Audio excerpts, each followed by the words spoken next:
You have a really fantastic book here called Lines of Credit, Ropes of Bondage, and this is, I guess, one of your favorite little publications, and I was wondering if you could take a few minutes to tell the people who are watching why. It's a very important little booklet that was written by a close friend of mine and also a close friend of Norman Dodd's, who we've discussed elsewhere, who was the research director for the recent Cox Committee investigation of the tax-exempt foundations in the early 50s, which were so abruptly shut down for good reason. I mean, in quotes. Bob knew, this is by Robert Goldsboro, and he knew Norman Dodd very well. And in fact, it was Bob from whom I purchased the only available copy in the country of the, I think, 2,000 pages of the recent Cox Committee report, or more than that, yes. And this booklet, we could deal with, I think, probably the most important part here. The whole booklet is wonderful, and it's out of print, unfortunately.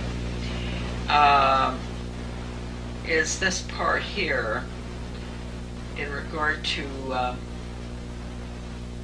this particular chapter 10, and it's entitled Foundation Funded Non-Bloody Revolution. And I'm going to read a bit from here. Committee Chairman B. Carroll Reese warned fellow congressmen of a diabolical conspiracy that a certain few foundations were financing the socialist and communist overthrow of the United States. The Reese Committee learned that the Rockefeller Foundation and Carnegie Endowment for International Peace were, with tax-exempt dollars, funding leftist propaganda operations aimed at changing America through the brain, not the battlefield.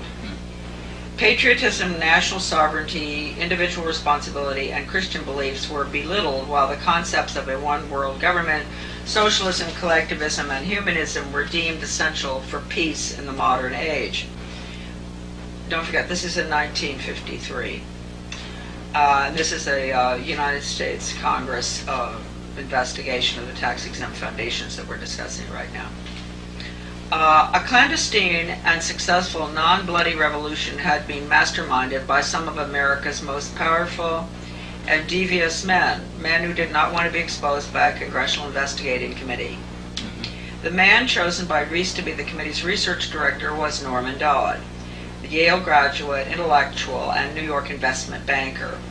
During this writer's, that's Robert Goldsboro's, frequent visits to Dodd's retirement home in Keene, Virginia, he repeatedly spoke of his conviction that justice demanded that those foundations, quote, should be compelled to spend a like amount of dollars to undo the damage they have done to America, end quote. And don't think, folks, that this doesn't exist right now either. I mean, the same, just even worse, there are more foundations out there. The Pew Foundation is a new one that got involved. A marvelous family, the Pew family was, up until, about 20 years ago. The money from the foundation got into the hands of the left-wing termites.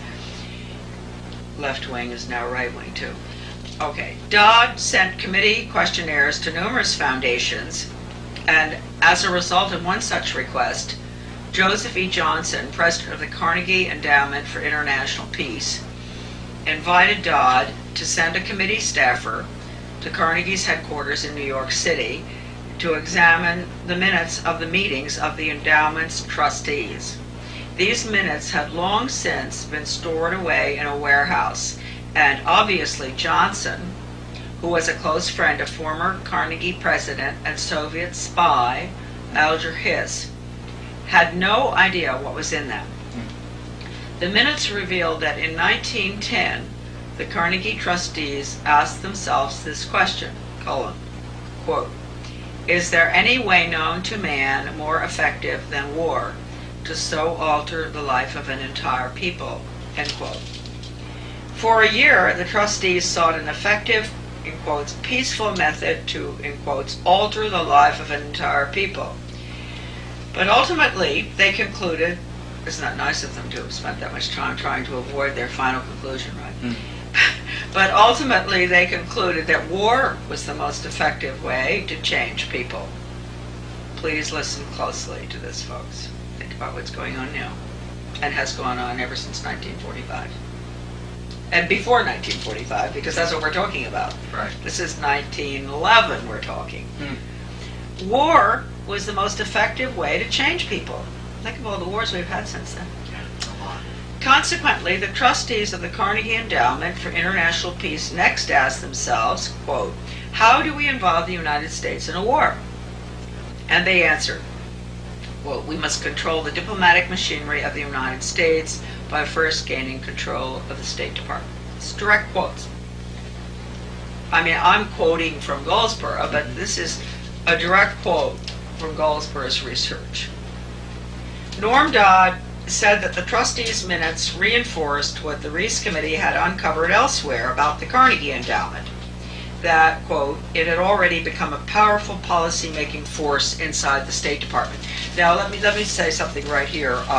The Carnegie Corporation was deeply involved in everything. We've discussed this elsewhere, but principally, when we're talking about this particular issue, they were involved in the Carnegie Soviet, the agreement between Carnegie and the Soviet Academy of Science, which took place a month before Reagan signed the U.S.-Soviet Education Agreement. So Carnegie has just been with the Soviet Union all the way along. All right, how do we involve the United States in a war? We control the State Department. Norm Dodd said the trustees' minutes reinforced what the Reese Committee had uncovered elsewhere about the Carnegie Endowment, that it had already become a powerful policy-making force inside the State Department. I worked in the State Department in Soviet affairs, I remember, in 1959. And I saw a lot of weird things there, too. During those early years of the Carnegie Endowment, war clouds were already forming over Europe, and the opportunity for the enactment of their plan was drawing near. This is pre-World War I. History proved that World War I did indeed have an enormous impact on the American people. For the first time in our history, large numbers of wives and mothers had to leave the home to work in war factories, thus effectively eroding women's historic role as the heart, in quotes, of the family. The sanctity of the family itself was placed in jeopardy. Life in America was so thoroughly changed that, according to Norman Dodd, quote, the trustees had the brashness to congratulate themselves on the wisdom and validity of their original decision, end quote. They sent a confidential message to President Wilson. This is the trustees of the Carnegie Endowment. A confidential message to President Wilson insisting that the war not be ended too quickly. Now keep in mind, this is when we had soldiers in Europe, the Belgians, the French, everybody, even the other side, World War I, were dying in numbers that are absolutely incomprehensible. I mean, in Flanders, I think in one day, 10,000 died.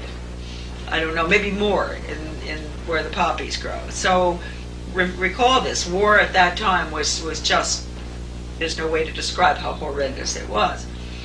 So here they're saying, that they're going to postpone the end of this horror story. So they sent a confidential message to President Wilson, insisting that the war not be ended too quickly. Carnegie trustee Cleveland Dodge, one of Wilson's financial supporters, had direct access to the president, as did Elihu Root, endowment president from 1910 to 1925. After the war, the Carnegie Endowment trustees reasoned that if they could get control of education in the United States, they would be able to prevent a return to the way of life as it had been prior to the war. And they recruited the Rockefeller Foundation to assist in such a monumental task. According to Dodd, they divided the task in parts, giving to the Rockefeller Foundation the responsibility of altering education as it pertains to domestic subjects. But Carnegie retained the task of altering our education in foreign affairs and about international relations. And I just mentioned to you that the agreement was signed with the Carnegie, with the Soviet Academy of Science in 1985, and that was just one of few agreements. The foundations decided the most effective method of achieving this goal would be by altering American history. So they awarded grants, fellowships, and scholarships to those professors and historians who would rewrite American history and promote one-worldism, humanism, and socialism. By the early 30s, the well-laid plans of the foundation trustees had reached fruition. Remember that little blue book I showed you? Yes. Conclusions and Recommendations for the Social Studies? Yes. That's a direct result of this movement, this effort. By the early 30s, the well-laid plans of the foundation trustees had reached fruition. The book was dated, I think, 1934. And a Reese Committee staff report concluded, one, that there had indeed been a non-bloody revolution in America between 1933 and 1936. Two, that a certain few foundations had funded efforts to change the beliefs of the American people through education and propaganda. And three, that these revolutionary changes had been accepted without resistance.